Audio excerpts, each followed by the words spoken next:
खुलुमबाय गोजोन फुंबिलिनि गासिबो बड'लेण्ड बुब्लिनि अनसायगिरिफोरखौ बरायग्रोबाय। दिनै 18 नभेम्बर सनिबारनि फान्जामुथिखौ फरायथिनो लादों आं किलिखां ब्रह्मआ। फान्जामुथिनि गिबियाव दं मेष राशि।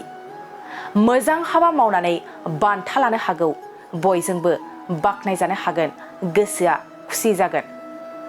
वृष राशि। गुबुना मोजां मोननाय नङा, सोरजोंबा बांसाव जानो हागौ, गोसोआ असान्ति जागोन। मिथुन राशि। सोमोन्दो नागारलायनो हागौ, बुजिलायनाय गैयै जागोन, गोसोआ गोरोबनाय नङा। कर्कट राशि। गोसो थोलायनायफोरनि थाखाय मोजां सान जागोन, अनलायनाया बारा जागोन, रंजा खुसि थानो हागोन। सिंह राशि। सोरजोंबा सोमोन्दो गाज्रि जाना दंमोनब्ला गोरोबफिनलायनो हागौ, मोजां सान जागोन। कन्या राशि। गोसोआव गिखांनाय फैनो हागौ, सानब्लाबो सानस'हायै जागोन, गोनो गोथोआ जोबनाय नङा। तुला राशि। जेरावबो बेले बेजेया जोबनाय नङा, बहाबा लामा आन्दायना थानो गोनां जानो हागौ, गाज्रि सान। वृश्चिक राशि।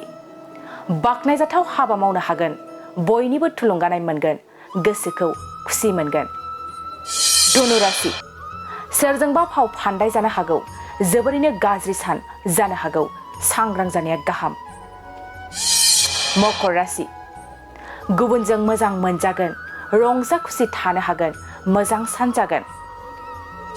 कुम्भ राशि। गोसो थोलायनायजों नागारलायनो हागौ, गोथौ साननो रोङै जागोन, सन्देह जालायनो हागौ। मीन राशि। नाजायोब्ला जाफुंसार जागोन, बायदिसिना खाबु मोननो हागौ, दिनैनि दिनाव मोजां सान जागोन। दिनै सानसेनि राशि फरायथिनायाबो एसेनोसै। आसा खालामो नोंथांनि दिनैनि साना मोजाङै मोजां थांगोन, बेखौ बड'लेण्ड बुब्लि नखरनिफ्राय मिजिंथिबाय। दानिया फैदो नोंथांनि फान्जामुथिखौ बड'लेण्ड बुब्लिनि हेफाजाबजों मिथिना लानि। गोजोन्थों।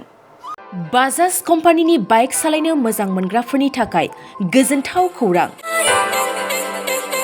बेसेन नाङाजासे 5 लिटार पेट्रल, गंनै हेलमेट, सीट कभार, 12 टाइम्स वाशिं कुपन मोननो हागोन।